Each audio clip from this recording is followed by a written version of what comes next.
let's talk about the secret asset. It is an asset. Life insurance can be an asset, not just this necessary evil that a lot of people pays off face. in hard cash. Yeah, that's Cash. it. Yeah, so, and people start thinking, well, where's the risk? And it sounds too good to be true and that type of thing. Take us from the beginning again, Dave. Well, so life insurance is, you can use it in so many different ways. So let me pick one. Okay. Everybody, you have pension plans. So what is the beauty of a pension plan? You don't pay taxes going in. Okay. So let me use a big number. You got $100,000. So if you put it into your pension plan, let's say you own a business, $100,000, and if you work for somebody else, just conceptually come with me. Okay. $100,000, put it in the pension plan. So I save 40 in taxes. If I'm in the 40% bracket, just round it up. So I saved 40,000. I put 100,000 in my pension plan. Didn't pay any taxes. Okay. That 100,000 grows to $1 million in 25 years. All right. So on $1 million, then I'm going to take it out. Yeah. How much do I take out net after taxes? If you're in the 40% tax bracket, $600,000. $600,000. Right. So I just took my 100,000. I saved 40,000 up front, but it's costing me 400,000 in taxes at the end. Okay. So who wrote the rules to that game? Yeah, that's a bad. And plus, you invested with after-tax dollars in the first place, right? Invested in after-tax dollars. So wait a second. I would rather have a program where I would rather pay the 40,000, pay the tax today, and never ever pay taxes again on the interest, dividends, or capital gains. Okay. So what you do is, yes, fund your pension plan. Yes, you can buy life insurance in your pension plan, because the second thing to that is, when you die, the only money that ever comes out of a pension plan tax-free is the death benefit minus the premium. The premium goes back in the plan, and the death benefit. You'll never, ever get money out of a pension plan tax-free. The only thing that ever comes out is if you die and you have a life insurance there, not only did you pay the premiums with tax-free dollars, which everybody loves, but the death benefit minus the premiums comes out tax-free. Okay. It's one of the most incredible benefits of all time. So to get back to full circle there is, so my solution is, I want to pay the taxes up front, then put my money in, never pay taxes on the interest, dividends, or capital gains. That's what's called a life insurance policy. You overfund the term cost, the cost of insurance.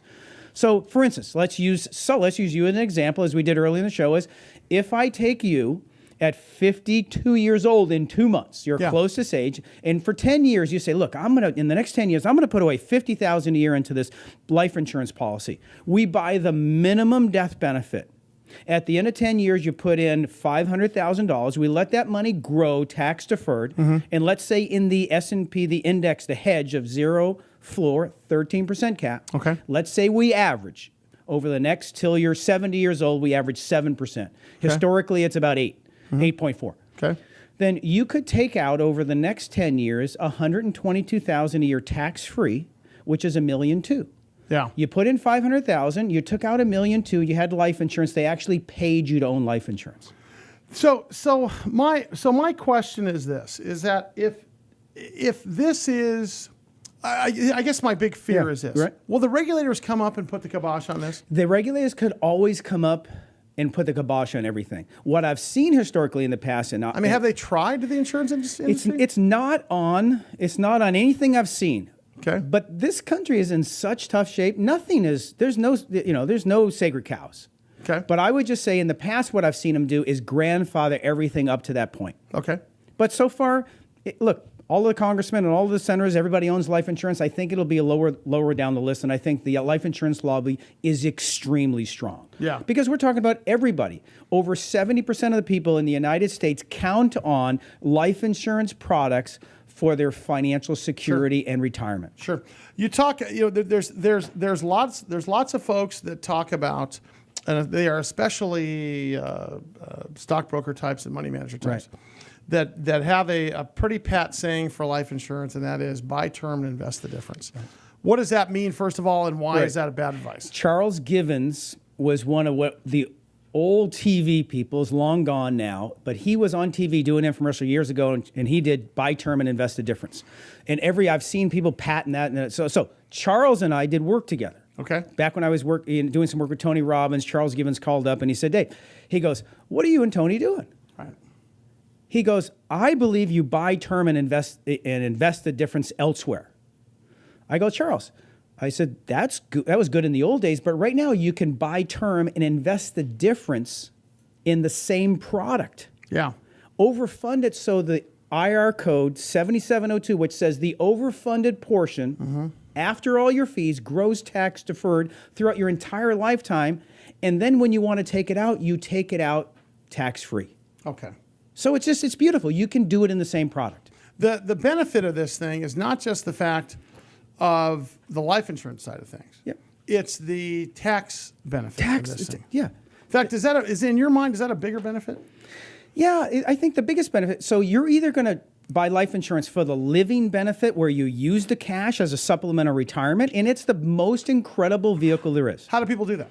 So- how do you use cash when you have a life insurance policy? So life insurance policy is just like we said, buy term and invest the difference in the same product. Use a universal life or a whole life product is what we use. We buy them and we drive the death benefit down. The IRS says you can grow that tax deferred as long as you buy a minimum of life insurance based on your age and the amount you're putting in. Right. So you always do that. The people who say, oh, don't buy life insurance, oh, yeah, that's nothing but an expense, they know nothing, generally speaking, about life insurance. They're scared. They basically focus their efforts elsewhere and they try to scare people. But if you look at the math, and in my book, The Secret Asset, I talk about the math. And it's all mathematical.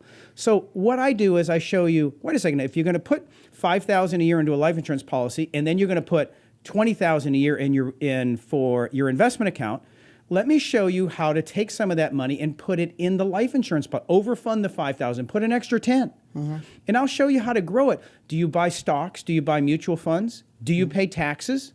Sully? Sure, we all do. Why? If you overfund and put that money into a life insurance product, the excess cash drops into this S&P hedge with a zero floor, 13% cap. You can never, ever lose money again, and you'll never pay taxes. The tax issues. You'll never pay it. The tax issues there. David Darkanzel is the author of The Secret Asset, Making Millions in Investment Grade Life Insurance. You can go to thesecretasset.com.